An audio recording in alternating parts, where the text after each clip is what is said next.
Сначала приоритет был семья. Пока я думаю, другие открывают. Я для себя решила, что я буду держаться за свое, и раз я это умею, это действительно правильно будет передавать опыт партнерам, предпринимателям, коллектив, формирование коллектива. Это тоже психология. Сколько заплатила Исхаку? 150 где-то. Рано ложиться, рано вставать, это безусловно для Москвы тем более. В среднем может за помещение уходить в районе 700 тысяч. Кто по национальности? Эвенкика. Эвенкика? Да. Клинику для меня уже не имеет значения, где открывать.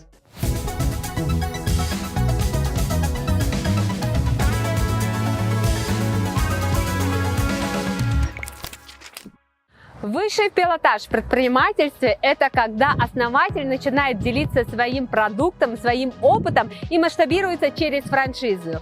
Сегодня мы с вами в Москва-Сити, и именно здесь расположился офис и клиника Anti-Age Молодо, которая развивается через франшизу и берет свои корни из Якутии.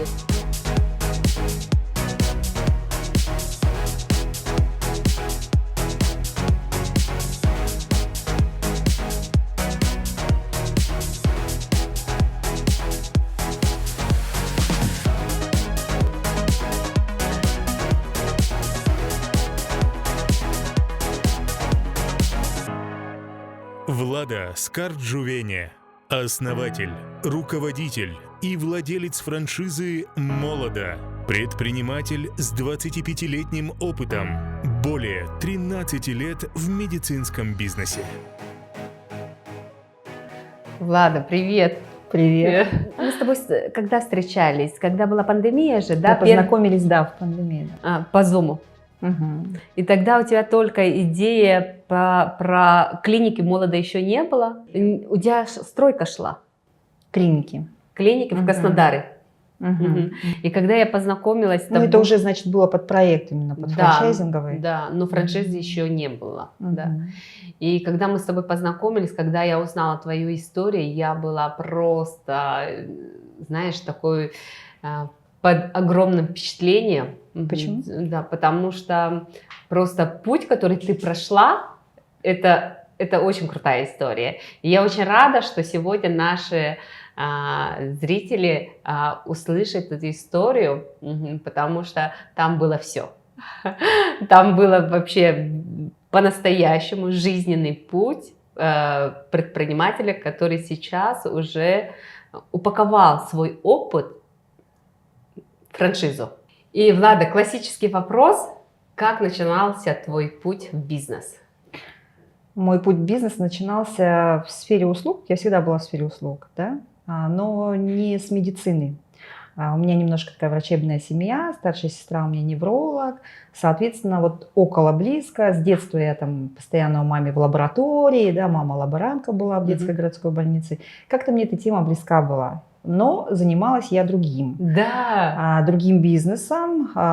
Пришла я в него, можно сказать, может, помнишь, клуб-ресторан «Корона», да? То есть у меня вот эта сфера была шоу-бизнес, услуги, концерты были, я привозила на гастроли звезд. Вот это моя такая тема была, потому что я лев, люблю праздники, люблю, чтобы все было классно, красиво, да, круто. Вот. Потом, значит, открыла я студию Шахерезада небезызвестную. Весь город танцевал. Танец живота, да, очень популярная была тема, и всегда хотелось, ну, как любой предприниматель, который, он начинает дело, он хочет какой-то изюм, да, какую-то такую мякотку, чтобы фишка была. Я понимала, что нужно вести идею. Привозила, получается, преподавателей по белли-данс, по танцу живота. Первые преподаватели, мои подруги у меня жили дома, ну, как, в общем, такое начало, да, стартап. Потом, получается, центры йоги были, то есть я вот крутилась больше вот в таких вот сферах. Да, у тебя совсем другая сфера была. Йога-практика, ну, нельзя назвать совсем другой. Мы все равно перенимаем свой опыт, передаем из бизнеса в бизнес, да, тянем. Я знала, что нужно вести что-то свежее, профессиональное, и понимала вот эту нехватку, потребность вот в этом, да, города. Поэтому, начиная вот и с танца живота, потом йога, это были преподаватели очень крутые, крутого уровня, и я везла Айенгара, именно лечебную, терапевтическую йогу, когда вспомогательные все эти болстеры, там прочие вещи, то, чего не было. Скамьи у нас, да, специальные были. Это йога-практика Лены Ульмазбаевой, тоже московский очень-очень крутой гуру йоги. То есть ты смотрела актуальность бизнес-идеи, да, привносила... потребность, то, что нужно людям, ну, больше я думала, наверное, о женщинах, да, по большей части, то, что нужно, то, что полезно, и то, чего нет. И, в общем-то, успешно удавалось вот эти вот центры открывать.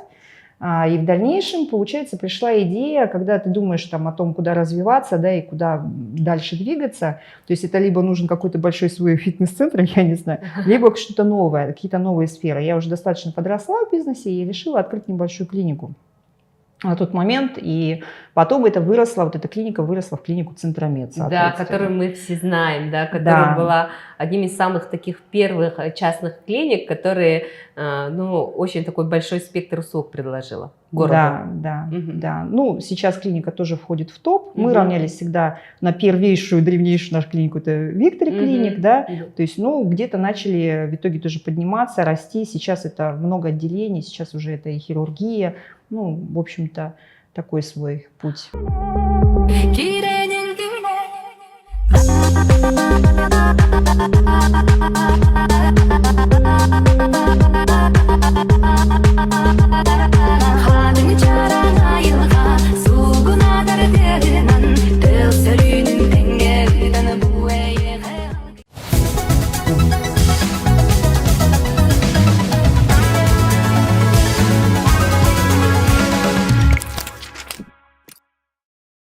А вот получается, Центромед, сколько там было денег вложено, как ты его открывала? Вот это же один из первых таких крупных инвестиционных проектов у тебя. Постепенно, это все с небольшого. Все начиналось с небольшого. Конечно, это определенные коммуникации, взаимосвязи. Да, у меня были те доктора, которые захотели прийти, которые заложили основу. И мы постепенно росли. То есть мы взяли небольшую площадь. Когда мы открылись летом, как сейчас помню, с шарами, когда у нас там чуть не снесли нашу ресепшн очередью, мы тут же запустили второй этаж. То есть вот как бы с небольшого росло... Это было Курашова 22. Да. Самый потом, центр. Да, потом уже как бы актуальность тоже этого ушла, люди уже знали, ты обрастаешь постепенно известностью, да, там базой определенной, и, соответственно, уже местоположение начинает играть меньшую роль, большую роль играет площадь, да, ну. И тогда вы переехали? Да. Да. Из-за, ну, то есть стоимости аренды, да, то есть изначально нужно было вот именно выбрать это место, чтобы быть на виду. На виду. Да, ну, как бы мы разложили приоритеты, одним из, конечно, нужно было заходить ярко, красиво. То есть такой маркетинговый. Да. Ну, как бы нахоженность, узнаваемость, видимость, это было как бы актуально. Дальше что произошло? Мы решили перебраться туда, где потеплее, но понимая, что полностью корни ты не оторвешь, не вырвешь себя, и, соответственно, что это будет такая непростая жизнь на 2 города. Вот. Ну, такое решение было принято, и, собственно, 8 лет назад, получается, мы переехали. И как-то вот постепенно пришла мысль, что нужно, конечно же, расти, масштабироваться, что клинику для меня уже не имеет значения, где открывать, собственно, и нет границ, как говорится, границы мы выстраиваем только в своей голове. И получается, через сколько лет ты открыла свою клинику в Краснодаре? Ну, я была в декрете, у меня дети погодки младшие. Соответственно, когда дочь родилась, мне нужно было дать время, чтобы она подросла. Вот. Ну, там Никите был год, да, она новорожденная, там у меня первоклассник, у меня в 3 классе дочь. То есть как бы сначала приоритет был семья, да, дети, чтобы они адаптировались, подросли, все, чтобы устаканилась жизнь как бы семейная. А потом уже, конечно же, мы понимали, что все равно мы в своей сфере будем развиваться. Вот, и получается, аккурат в пандемию мы решили стартануть. Как раз созрели, дети подросли и решили, что пора. Вообще, какую школу закончила? Вообще сама кто по национальности? Это тоже очень интересно. Кореянка наполовину, ну даже на четверть. И эвенкийка. Эвенкийка? Да. У меня мама малой народности эвенкийской, а папа у меня кореец. Вот. Да, и закончила я 21-ю школу. 21-ю школу в Якутске? Да. А когда пришла идея франшизы? Как она вообще у тебя рождалась и как это вообще первые шаги, упаковка? Расскажу. Это всегда, конечно, обучение. Я стояла на пороге либо уходить полностью в розницу и открывать действительно какой-то многопрофиль, да, и я понимала, что я знаю всю эту работу от и до, с начала до конца. Я открывала не одну клинику, не один проект. Соответственно, вот эти мысли у меня крутились, но, как и многие, вот ты вспомнишь, когда началась как раз вот эта вот вся пандемия, да, изменения происходят, внутри изменения, и человек хочет чего-то нового, да. Вот. И я брала коуч-сессию, достаточно дорогую, у Ицхака. И вот в этой сессии, разложив себя, разложив направление, куда я могу сейчас двинуть, на что я могу преобразоваться, он мне четко и ясно вот так разложил. Чем ты занимаешься, что же ты делаешь, передавай свой опыт, девочка, как бы пора. Все. И у меня как-то вот я это все записала, расписала, анализировала и поняла, что это действительно мое, и не нужно искать нового. Много где я могу себя применить, да, областей разных. Да, то есть услуги, и йога была, и то есть ты понимаешь, что как организатор ты можешь в любом направлении, которое тебе будет интересно, актуально. Как предприниматель, как организатор, как управленец, как идейный вдохновитель, как человек, который созидает. Я могу идти в любую направленность. Круто! Но когда у тебя есть такой опыт, ты не можешь его отбрасывать, перечеркивать и начинать вот что-то новое. Я для себя решила, что я буду держаться за свое, и раз я это умею, это действительно правильно будет передавать опыт партнерам, предпринимателям. Сколько заплатила Ицхаку? 150 где-то. 150 тысяч? Да. За одну сессию? Да, да. За одну сессию 150 тысяч. Любое вложение в коуч-сессию, в правильную, безусловно, да, нужно искать под себя хорошего специалиста, в психотерапию, да, к психологу. Я считаю, что это все сторится и всегда окупается, когда ты дальше делаешь все правильные шаги, да, безусловно. Влада, а кто твой идеальный партнер? Портрет такой. Портрет, да. Ну, учитывая вот тех, кто обращается, да, это все равно всегда будет начинающий предприниматель. Это чаще будет девушка или женщина, которая хочет начать, да, вот такой вот путь. Это может быть врач-специалист молодой, чаще, наверное, да, которому тоже нужно усиление определенное на старте. И это вот какие-то девушки вот ближе к предпринимательству. То есть у которого уже есть опыт в бизнесе, да, который хочет новое направление. У которой есть, наверное, даже опыт, знаешь, в цифрах, вот, в таком понимании, но который уже все, готов вот в свое уходить. Вот бывает, что бухгалтера, аудиторы, люди цифр, да, которые вот четко все знают. Либо вот еще есть третья категория, когда человек хочет инвестировать, в принципе, тоже возможно. Но тогда нужно прям нанимать такого подходящего управленца, потому что может быть такой вариант, что человек хочет там деньги вложить, чтобы была клиника, чтобы он занимался, допустим, стратегией, да, но не занимался там операционной работой. Вполне возможно. Я сейчас пересмотрела тарифы. Ты можешь заплатить, допустим, полностью паушальные и роялти, то есть единоразово. Да? Это сумма моей работы. Паушальный, он гибко идет, разные тарифы, у меня 3 тарифа. Есть даже 0, есть 0. Соответственно, и когда ты подключаешься на 0, я смотрю на партнера. Я должна понимать, что у него есть опыт, что я на него потрачу меньше времени, там, да, и однозначно у него там есть ресурсы финансовые, инвестиции, все. То есть за ним что-то стоит. И этому человеку я могу как бы доверить город, да, могу доверить свой бренд, он здравым находится в своем состоянии, да, у него все получится, да. Вот. Соответственно, здесь можно зайти на 0, но тогда оплата у него роялти начисляется практически сразу, и определенно идет период. То есть это как, знаешь, как рассрочка своего рода. 2,5 в среднем, ну, где-то так выходит. Ну, там не менее, мы там определенные суммы выставляем, фиксированные. А человек, который вообще без опыта вот в совершенно этой области, нулевой, он нуждается в серьезном обучении. Он нуждается в первую очередь в моем и где-то менторстве, за руку, прямо за руку ведешь, обучаешь. Если это человек способный, да, ну, есть люди. Вот с одной девочкой я познакомилась, да, вот пока вот эти все времена там не наступили, были обращения там из Катара были, с Испании, с Америки, из Дубаев, отовсюду, чаще всего вот Казахстан до этого, и уже должны были мы международную франшизу открыть, и в принципе сейчас, я думаю, так или иначе она запустится, просто вот эти вот моменты объективные, они бывают, что где-то, да, мешают людям. Вот одна девочка, значит, врач-гинеколог, которая взяла франшизу, у нее удачный опыт, успешный франшизы в другом виде, в танцевальном, то есть она взяла, не помню, не буду назвать название, да, но русскую франшизу взяла, танцевальной студии. И она вот начала с нуля. Но она говорит, ну я гинеколог. И мне, конечно же, хочется реализовать себя и в этом. Но пока я завязана в этом бизнесе.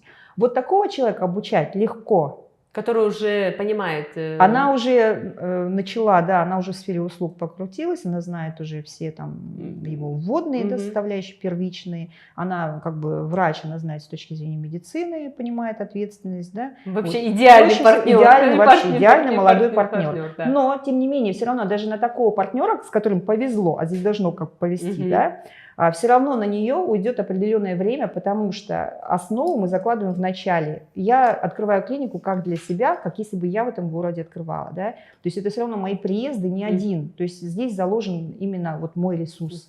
Да. Я приезжаю, я набираю, мы собеседуем вместе, я обучаю партнера. То есть все это вот идет в самом начале зачатки. Всю операционку ты сама начинаешь выстраивать. То есть прям в начале, да? Ну, это, как сказать, это сначала мы готовим площадку и готовим команду, готовим начало, да, мы делаем презентацию, получаем лицензию, и дальше вот эту уже операционную деятельность уже на рельсах практически, уже они работают сами. Но это все же сделано заранее, то есть внедрены там программы, да, то есть уже есть понимание штата, зарплаты, то есть вот вся бизнес-модель уже есть. Она уже вся выстроена, да. И если у них есть вопросы, там 24/7, безусловно, мы ведем, общаемся. Потом еще приезд. То есть и потом уже все. Люди, вот сейчас Тюменской клиники, получается, год они отметили. Да? И я вот могу назвать их такой одной из успешных проектов. И проектов, и самое главное, вот попадание в человека. Это всегда вот это бизнес именно на человеке выстроен, на личности, да, партнера,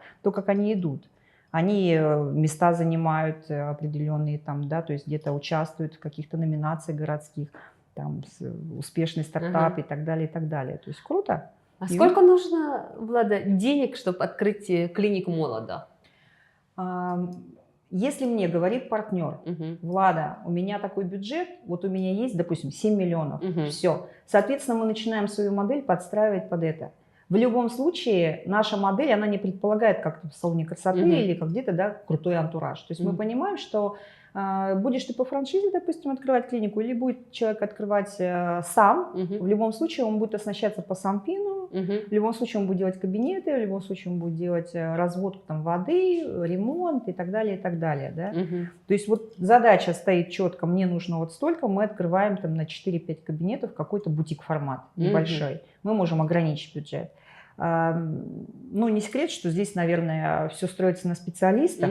И если ты хочешь хороших специалистов, ты не приведешь в клинику пустышку. То есть ты хочешь, если человек хочет зарабатывать, то, соответственно, нужно и во что-то вложиться. В нашем случае это вложение в аппараты в том числе. Я позволяю, можно сделать за счет имени бренда, можно начать, сейчас модно, инфузионная терапия, да, врачи-консультанты, там, лабораторная диагностика. Но тогда с этими инвестициями вырастает окупаемость. Но я могу привести очень звездных, то есть я занимаюсь профессиональным хантом, да, рекрутингом, могу привести, там, ну, замотивировать любого специалиста. Рабство, как мы знаем, отменили, привести-то нет. Вот, но замотивировать, работать на нашей площадке, да, я могу любого врача, любого уровня абсолютно, потому что мы даем сервис, потому что мы классные, да, потому что мы сеть, потому что можно работать на любой, там, в любой городе России, да, на любой площадке, приехать, и везде будут одинаковые условия. Да, мы создаем их хорошими, но для того, чтобы привести специалиста на площадку именно такого уровня топ, безусловно, ему нужно на чем-то зарабатывать, да, и у него в руках должно быть вот это аппараты, орудие труда, как говорится, да, чтобы он мог закрыть в том числе и полный пациентский запрос. Бывает, человек говорит, я постепенно начну, ну, как многие, когда пробуют новый бизнес, я с небольшого начну, небольшие инвестиции сделаю, потом, позже мы готовы. Это отличный путь, отличное решение, почему нет? Попробовать и потом уже оснаститься. ну, то есть свою клинику, да, сносить, да? Но сейчас есть классный такой ресурс, как бы, ну, возможности, да, это как лизинг. Это тоже здорово, потому то есть, что, да, мы берем машины. В рассрочку, да? Да, это рассрочка где-то в районе, вот, получается, как я работаю, да, у нас такой эксклюзивный немножко лизинг получается, это в районе 4%. Вообще. Это когда машина-аппарат, она сама себя начинает отбивать, да, и, соответственно, как бы выходит достаточно Вот один плюс недорого. уже, когда партнер приходит к вам, молодо, да, то есть он уже может получать оборудование в рассрочку. Может. И если говорить о экономии, то здесь экономия, когда партнер приходит, если он в любом случае, он уже решил, что он будет клинику открывать, то с нами, конечно, у него на каждом шагу происходит экономия. То есть мы знаем, где, как правильно сделать, чтобы не переплатить. Здесь как бы опыт в помощь. Сколько вот за 2 года получается, да, практически даже 1,5 года прошло, сколько сейчас клиник молодо? Ну, продукт наш непростой, чтобы масштабироваться там десятками, сотнями, да, мы прирастаем в среднем, то есть я расцениваю свои возможности, сколько я могу клиник сама стартануть, да, на максимальном тарифе, рассматриваем, смотрим партнера, чтобы тоже он тоже смог, да. Есть по этому проекту запущенные, а есть те, которые сейчас вот на предстарте находятся. Работают клиники Тюмень, Пятигорск, Иркутск, Москва работает. И открывается клиника в Белгороде. Там тоже у меня потрясающий партнер. Вот вчера мы с ней общались, разговаривали. Стойкая женщина, ну, Белгород, да, город. Это для меня, она просто вот, она мой герой. Я просто готова, не знаю, время и днем, и ночью посвящать, потому что, ну, очень такая... как это сказать, не просто предпринимательница, а вот против всего она идет. Даже сейчас она вкладывается в бизнес, да? Она сейчас, у нее уже практически все, клиника почти готова, вот мы уже готовы с ней тоже сейчас получать лицензию, и тоже летом она стартует. При том, что оттуда некоторые специалисты вот уезжают, да, из Белгорода. Вчера она мне рассказывала, как у них прям в жилом доме нашли воронки, там вытаскивали, отцепляли бомбу какую-то, то есть вот, ну, вот в таких условиях. Люди созидают, люди делают, да? Да. Она изначально, когда заходила в прошлом году, она сказала, она аудитор, она сказала, что я вообще давно готовилась к тому, что буду запускать какой-то свой бизнес. И я вот смотрю, пока я думаю, другие открывают. То есть пока я что-то там опасаюсь, люди, я вижу, помещение было пустое, раз там салон, еще что-то. То есть жизнь-то продолжается, она в любых условиях продолжается. Чтобы ускорить масштабирование вашего бизнеса, мы предлагаем займ в Алмаз Кредит Сервис. Это быстрое решение, индивидуальный график платежей, высокий процент одобрения, минимальный пакет документов и прозрачные расчеты.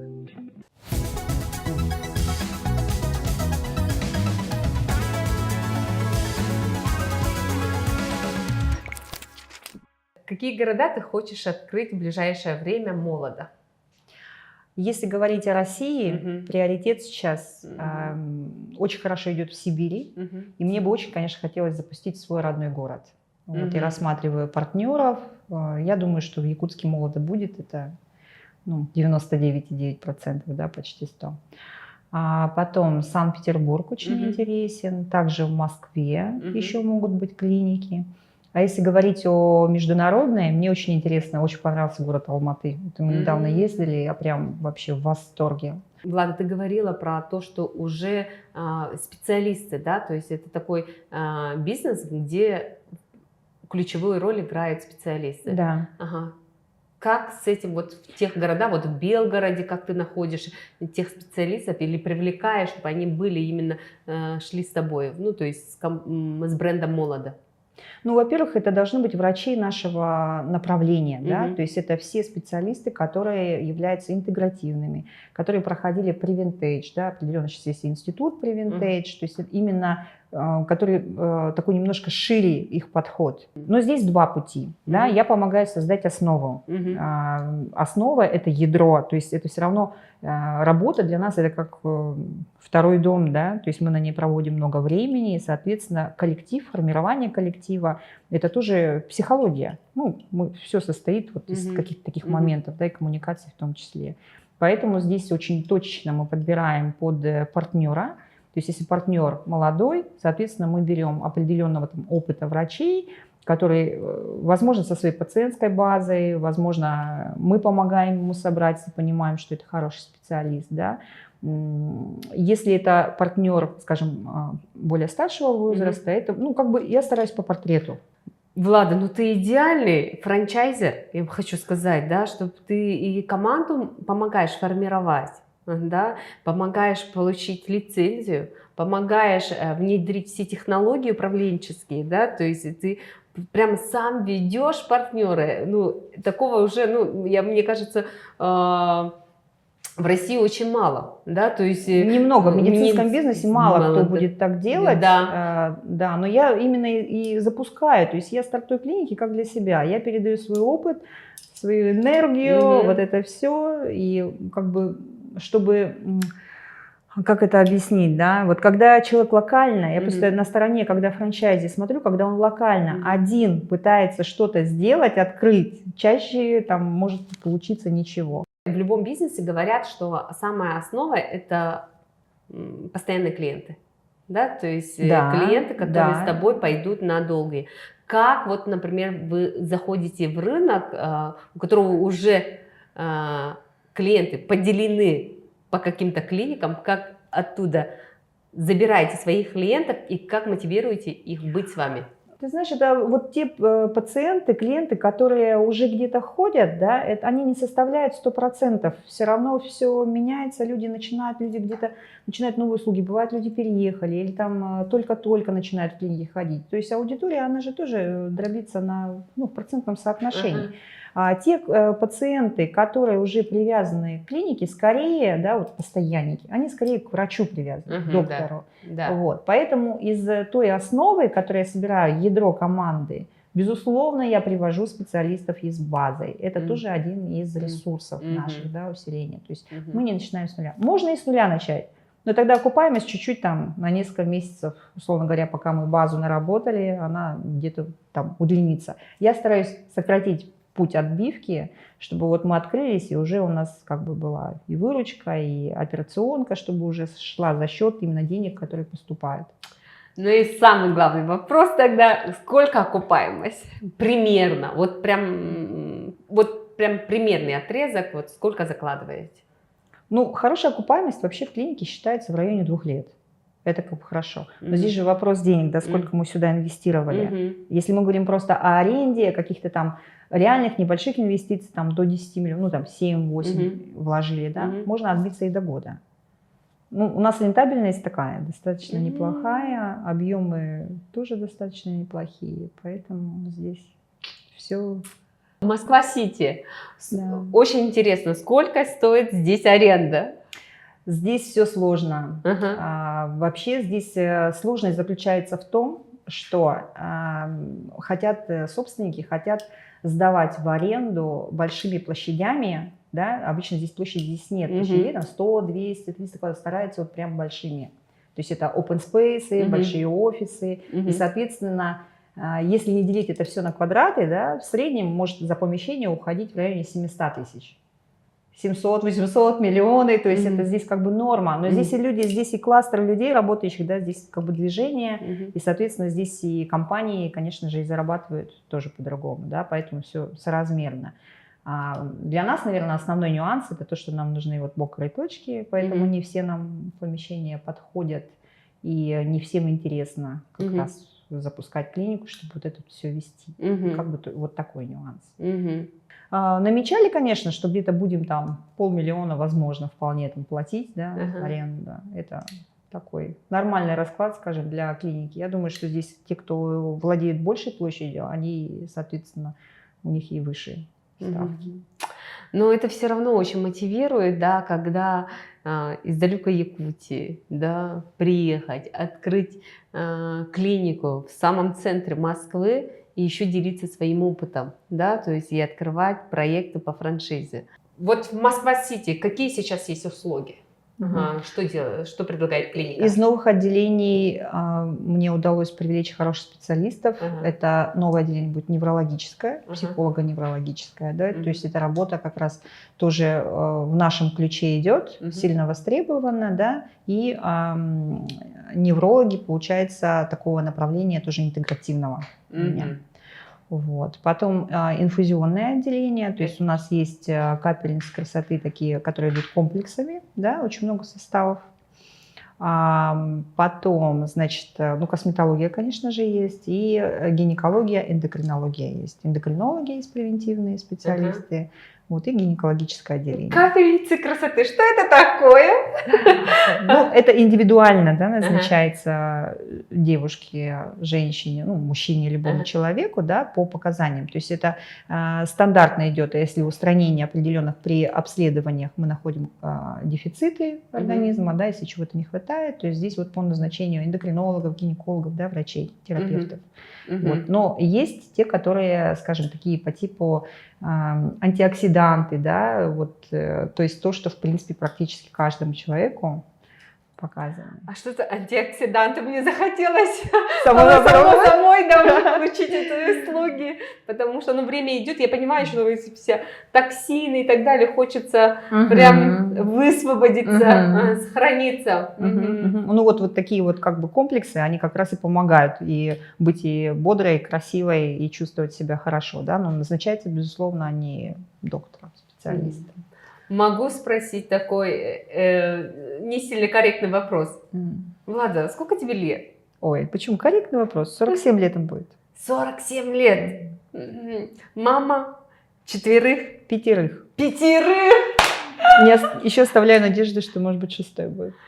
Еще оставляю надежду, что будет 6. Вот это лайки, ребята, вот это лайки. 47 лет, делится опытом, открыла франшизу, сохраняет красоту, и мама 5 детей. Вот просто нет слов, Влада, это просто огонь. Как ты все успеваешь? Ты же многодетная мама, да? Москва-Сити. Кто тебе помогает вообще быть и в бизнесе, и быть мамой? Как у тебя это все устроено? Ты знаешь, вот сейчас дети подросли, вот только сегодня я тоже разговаривала с девочкой на тему детей, да, и вот незаметно, когда ты проговариваешь, сама начинаешь понимать, что твои дети подросли. А сейчас моим младшим детям уже, получается, 9 будет Монике в этом году, и 10 лет исполнилось Никите. Это младшие дети. Соответственно, уже проще. Мы когда в Москву переехали, я уже отказалась от определенной помощи, да, где-то, ну, могу пользоваться ресурсом, когда нужно там уборку сделать, да, и то я стараюсь, вот, ты говоришь о Москве, а здесь еще и связано с тем, как мы решили перестраивать свою семью на такой труд внутренний детей в том числе, да, то есть мы еще и вот эту работу проделали, и практически сейчас мы отказались от помощников. Раньше у меня были няни, ну, как бы дети выросли, да, и я считаю, что они должны учиться уже брать ответственность, трудиться, и где-то бороть себя, и где-то уже включаться в сами процессы. Поэтому у нас готовка, стирка, уборка, это все у нас на членах семьи распределено. Я могу, конечно, приглашать, когда нужно прогенералить, да? Вот. Соответственно, у нас, ну, как бы изменения произошли внутренние, вот такие семейные, да? Понятное дело, что там рутинная какая-то работа, это водитель. Это понятно, потому что здесь большие расстояния, ты сначала все организуешь, и вот где-то нужно уметь делегировать. Да? Потом режим, рано ложиться, рано вставать, это безусловно для Москвы тем более. То есть я научилась еще раньше вставать, и, соответственно, мой день сейчас дробится, то есть полдня с утра это работа, плотная работа, да, я могу планерки, могу все это расписать, какие участки работы надо сделать, да, распланировать вперед. И вторые полдня я стараюсь, если там нужно какие-то свои дела где-то поездить, да, и уже больше на семью, акцент уже на детей. То есть я дроблю вот так. Ну и качественные выходные, конечно. Это в семье. Утром во сколько встаешь? Ну, по-разному. Чаще 6, наверное. 6, да? Да. Какие планы вообще? Ну, ты знаешь, планы тоже меняются, и когда-то вот, скажем, там несколько лет назад, да, я как-то вот, были даже мысли о Испании, о каких-то странах, вот, потому что я очень-очень люблю солнце, да, вот, но сейчас вообще абсолютно перестроилась, и для меня как бы вот Россия, Москва, это получается единственный город, где, откуда, наверное, дальше уже мы не двинемся, да, то есть все. Вот мы нашли себя, нашли свое место, и я считаю, что Если говорить про семью, про проживание, это возможен путь на 2 города. Это юг, который я обожаю, Краснодарский край, да, юг и Москва. Вот это, конечно, возможно. Если говорить, соответственно, про работу, о планах, хотелось бы развить сеть, помимо вот этот наш флагман, да, это Молодо, но есть еще проекты. Я как бы сейчас иду, и мы реализуем в этом году, начнем новый проект, небольшой, с небольшими инвестициями, с окупаемостью в районе 9 месяцев, да. Вот. И здесь хочется именно такое, знаешь, как, ну не знаю, как инвитро, быстрый старт, вот такой, чтобы прямо масштаб по 10, по 20, по 30, и пускай там будет 100 с лишним франшиз. Ну вот как-то так. Мы с тобой тогда общались, тогда не было еще франшизы Молодо, а она сейчас, его уже будет 9, и я думаю, что и другого проекта будет 100, да? Я прям это... Вполне вероятно. Да, вполне, как говорят, наша жизнь шведский стол, что мы хотим, то и получаем, просто нам нужно определить, что мы хотим, да? Да, и ты знаешь, согласна с тобой, и быстро меняется все. Да, вот ты говоришь, там, когда вот 1,5-2 года назад мы разговаривали, этого еще ничего не было. Я тогда представить себе не могла, что я буду сама сидеть вот в Москва-Сити, да. Я думала, о, люди вот работают, как это вот они вот в Москве. Я сейчас, вот для меня это такой обыденностью является, что я думаю, боже мой, о чем я буду думать завтра, понимаешь? Может быть, ну, конечно, международная франшиза, это такое желание, оно есть осуществиться. Ну, хватило бы сил. Спасибо, Влада, за общение. На самом деле я тоже мечтала, что вот ты была тоже в моей десятке про предпринимателя, который хотела снять подкаст, и вот сегодня мы с тобой его взяли и сделали, да? И молодец, потому что вот ты умеешь тоже организовать оперативно, даже учитывая, что я тоже не планировала, у меня типа времени не было, да, я понимаю, Мария, если надо, значит надо.